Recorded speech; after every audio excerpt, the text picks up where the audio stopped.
Noticias, presten atención toda Colombia, que hace mucho tiempo he venido divulgando las ollas podridas de Duque y les he dicho que ha dejado más de la mitad de los colombianos pobres. No se pudo robar el croquis de Colombia porque no pudo llevárselo, no despegarlo, pero esta unidad de riesgo es una corrupción. Yo creo que desde que se hizo esta unidad de riesgo no ha servido sino para robadero, al parecer.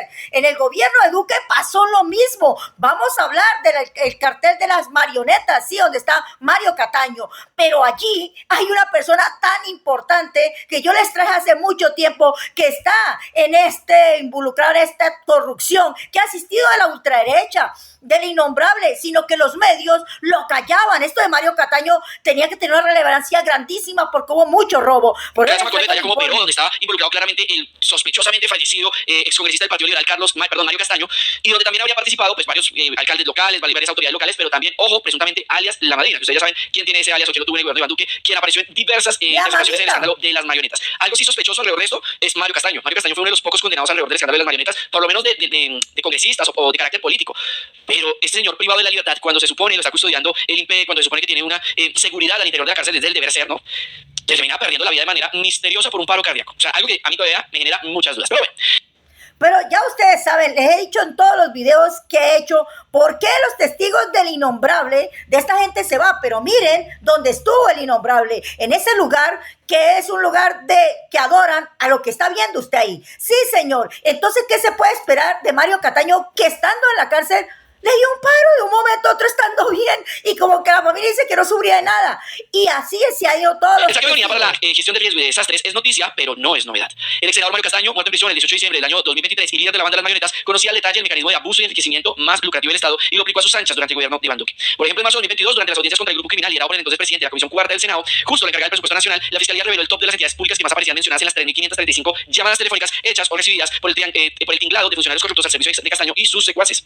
La entidad más aludida era la Unidad, que en esos días del gobierno Duque estaba dirigida por Eduardo José González, un político payanés militante del Centro Democrático. Las autoridades contabilizaron 278 comunicaciones y obtuvieron pruebas de que un contrato de casi 19.000 millones de pesos, aprobado de manera irregular, el excongresista Mario Castaño reclamó para sí 5.000 millones de pesos. Cada una de las comunicaciones con la Unidad suponía, según las autoridades, un indicio de un acto de corrupción. Y acá lo primero que uno tendría que decir es, si esto venía sucediendo desde antes, ¿por qué los medios de comunicación y por qué el uribismo no le prestó la atención necesaria a este escándalo de corrupción que se presentó al interior del gobierno de Iván Duque con la Unidad y con el director que había nombrado para los medios? Si eso se hubiese investigado, si esto se hubiese desplegado mediáticamente, si acá el uribismo hubiese hecho el mismo escándalo, los periodistas como periodistas, como Vicky Dávila, Melquisedec, Morales, Luis Carlos Vélez, etcétera, etcétera, hubiesen hecho eco de todo lo que está sucediendo en el gobierno que ellos apoyaron, porque sí se quedan callados y por eso nosotros no podemos caer en esa doble moral. Ellos se quedaron callados cuando esto sucedía en el gobierno de Iván Duque. Ahora lo hablan pues porque obviamente no les conviene el gobierno que está actualmente, o no les gusta, no les agrada lo que sea, y se quedaron callados. Si ellos hubiesen dicho algo, si las entidades como la Fiscalía, la Procuraduría, la Contraloría, la propia Corte Suprema hubiese también avanzado un poco más en estas investigaciones, no estaríamos viviendo lo que se está viendo ahora. No se estaría viviendo. Pero bueno, ellos tienen una doble moral, se quedaron callados. Reitero, esto no...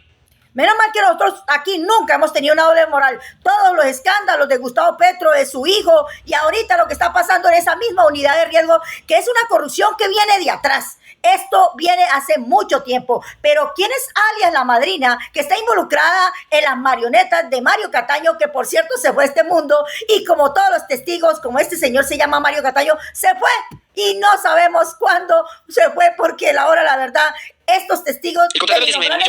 Se habla de 5.000 millones, pero hay un contrato mucho más grande de 19.000 millones. El 28 de mayo de 2020, la alcaldía de Manizales inscribió un proyecto ante la Unidad para realizar obras en varios sectores con deslizamientos de tierra. Entre otros, el objetivo era hacer remoción de tierra, corrección de cauces, retiro de escombros y control de caída de rocas. Mario Castaño y sus socios se frotaron las manos. 2 meses después, el 11 de julio, la entidad otorgó viabilidad técnica al proyecto por un valor de casi 19.000 millones de pesos y se fijó el 19 de noviembre de ese año como fecha límite para que las empresas interesadas presentaran sus propuestas. Pero el nombre de los escogidos ya estaba fijado desde antes. 6 meses después del cierre de propuestas, el 25 de mayo de 2021 se suscribió el contrato de obra entre la Fiduprevisora y ojo con lo que ha sucedido también, no solamente en los últimos meses, sino en los últimos años con la Fiduprevisora. La Fiduprevisora parece ser también presuntamente uno de los santos de corrupción más grandes de nuestro país. Más 3 días antes del cierre de la licitación por 3 contratistas que presentaron sus nombres para llevar el robo a feliz término. O sea, 3 días antes de que se cerrara, digamos, que el término, pues se juntan 3 proponentes o 3 contratistas mejor y presentan una propuesta que termina siendo la escogida. John Jairo Giraldo Salazar, Arturo Jurado y Juan Manuel Salazar. Según la Corte Suprema de Justicia, la asignación de ese contrato estuvo bajo el control del grupo criminal de Mario Castaño y se manipuló su adjudicación. Le reveló a la Fiscalía que Juan Carlos Martínez, conocido como el hombre del maletín, el señor que está prófugo de la justicia y fue capturado en los últimos días, fue quien dio la orden de entregarle un porcentaje de ese contrato al presidente de la Comisión Cuarta del Senado. Hay que para cuidarlo, entonces, con esto, ya era un alfil político de Iván Duque en las sesiones parlamentarias de trámite y aprobación del presupuesto nacional. Ese senador liberal, Mario Castaño, era quien estaba ordenando todo el tema del presupuesto a Duque en el Congreso. Todo se lo estaba ajustando. En palabras de la Corte Suprema, Martínez ejercía una especie de representación de congresista ante los funcionarios locales y nacionales. Martínez, odontólogo de profesión y quien vivía con el senador en Bogotá, huyó de la justicia cuando se destapó el escándalo de las marionetas en 2022. Su vida de prófugo, que según varias fuentes transcurrió en México, llegó a su fin el 9 de mayo. Lo que les decía, ayer fue capturado este personaje cuando se entregó a la fiscalía. Su relación con Castaño se estrechó en 2018 cuando fue ojo porque este señor del maletín, ya que no está Mario Castaño, puede tener mucha información. Que por favor eviten darle vasitos de agua. Su relación con Castaño se estrechó en 2018 cuando fue agente de Basalud por el entonces alcalde de Manizales, Octavio Cardona, otro aliado político del capo de las marionetas. Cuando llega el anticipo de San Miguel, les dijo Santiago Castaño a los investigadores, Juan Carlos Martínez me dice que tocaba el primer abono por 1.000 millones, que eran para entregárselos al senador Mario Castaño, 260 millones para Alexander alias El Pato, que eran para el pago de unos gastos, entre los que estaba el reembolso del pago de unas pólizas, y 300 millones más que Juan Carlos Martínez me pidió para en ese momento la unidad, giró un poco más de 3.000 millones de pesos. ¿Y dónde estuvo el ruido de los medios? 3.000 millones de pesos. Y los medios calladitos.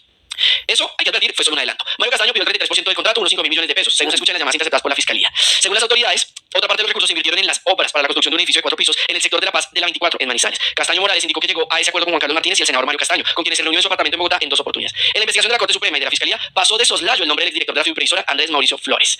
Durante el trámite para la adjudicación de contrato, la banda de las marionetas encontró inconvenientes para conseguir la póliza de garantía porque uno de los integrantes del consorcio no tenía la capacidad financiera requerida. O sea, es lo mismo que sucedió hace poco, con Olmedo López.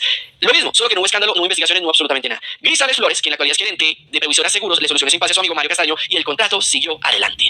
Ay, amigos, ¿por qué esto no se investigó? ¿No? Porque esto no fue parte de los, o más bien, no fue comunicado por los medios de comunicación, no fue contado por los medios de comunicación, no fue tratado y el despliegue mediático no fue el mismo por parte de los medios de comunicación. Funcionarios, bueno, miembros del Partido Centro Democrático, aquí uno, aquí otro, también del Liberal, Cambio Radical, Partido de la U, Partido Conservador. O sea, la misma porqueriza que actualmente podría estar involucrada con lo de Olmedo es quien estaba, o estaban involucrados presuntamente con todo este escándalo de corrupción en la unidad. Bueno, ahí tiene donde está la supuesta de quinta nefasta. Vicky no hizo ningún escándalo. En el gobierno de Duque yo les destapé toda esta soya. Esto es de ahora. Y los que quieren saber quién es Alia la Marina que me están escribiendo, es nada menos la mamá de Duque. La corrupción en la unidad de gestión del riesgo es profesionalizada y estructural. Desde su creación, la forma de contratación y los montos de dinero público que se necesitan para solucionar desastres atraen a corruptos de diferentes signos. El gobierno de cambio debe transformar por completo la unidad para que sea un instrumento a favor de las víctimas climáticas. Es la responsabilidad que tiene hoy Carlos Carrillo. Y yo confío mucho en Carlos Carrillo. Él ha sido capaz de incluso denunciar la corrupción, al igual que el presidente Gustavo Petro, al interior de su propio partido, de miembros también grandes apellidos al interior del polo democrático, de la izquierda colombiana. Ahí no le va a temblar la mano para denunciar a los corruptos. No le va a temblar la mano. Tampoco el presidente de la República. Lamentablemente, Olmedo López no cumplió la misma función y bueno, termina involucrado en todo esto. Esto Catpaz no, esto. el marco Catpaz. Sí, señor, 7.000 millones que se fumaron. Sí, señor, se trata de un contrato. Vamos a ver ese primer documento que la W conoció mediante ese auto de la Procuraduría General. Ese es el auto, Juan Pablo, el auto de la Procuraduría, en el que se advierte que se abre una investigación por presuntas irregularidades en la designación del ejecutor del proyecto denominado Pavimentación de la Vía 31 CC05 Miranda Santana Puerto Río desbaratado, creo que está desbaratado, límite de Valle, municipio de Miranda, en el departamento de Cauca. Esta es una zona que necesita que le brinden eso, carreteras, que le den opciones de movilidad. Cuyo valor era 7.152 millones de pesos, pues que se invirtieron en esta obra. Ahora, ¿quiénes son los investigados en este proceso disciplinario? Vamos a ver primero esa fotografía, esa diapositiva donde aparecen los 3 investigados, que son Emilio José Archila, el ex alto consejero presidencial para la consolidación y la estabilización, también Facundo Castillo, el ex gobernador del departamento de Arauca, recordemos que él se encuentra privado de la ciudad dentro de unas investigaciones, unas por contrato y otras por unos presuntos nexos con el ELN. Y el tercero es el señor Martín Guillermo Zuleta, ex alcalde de La Paz en el departamento de Cesar. Estamos hablando del proyecto de Cauca. ¿Por qué razón usted me pone aquí al exgobernador de Arauca y al alcalde de un municipio que está diametralmente opuesto en la geografía colombiana como el de La Paz, Cesar? Ese alcalde, recordemos, Juan Pablo, fue el que creó el contratadero llamado Fondo Mixto Sierra Nevada. Sí, el que contrata por todo el país y que les han entregado $500 millones de pesos. Esto parece un solo programa. Sí. Ahora, estos 3, ¿por qué están investigados o por qué la Procuraduría les abre la investigación? Esto es una organización, jerárquicamente están colegiados y toman las decisiones, o se tomaban las decisiones en el gobierno del presidente Iván Duque, las decisiones con los recursos de Locatpaz.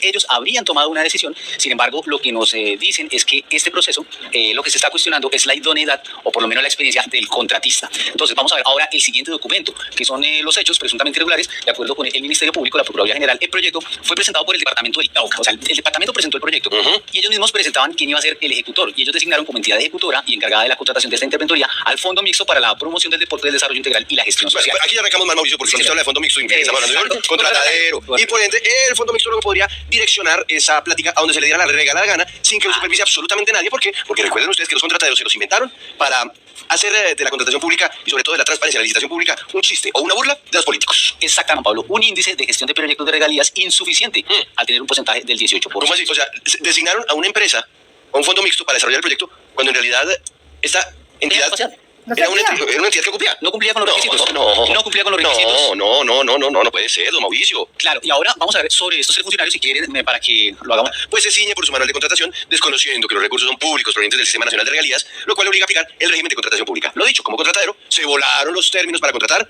con transparencia. Porque esta obra, hablamos con el alcalde esta mañana, el alcalde actual de Miranda, en el departamento de Cauca, y nos dice que la obra está abandonada. Ahí tienen ustedes, alias la madrina, la mamá de Duque, para que todos se den cuenta que esta corrupción viene de décadas de la ultraderecha. Así que denle muchísimo like. También suscríbanse al canal para que nos apoyen, porque esta corrupción se tiene que acabar.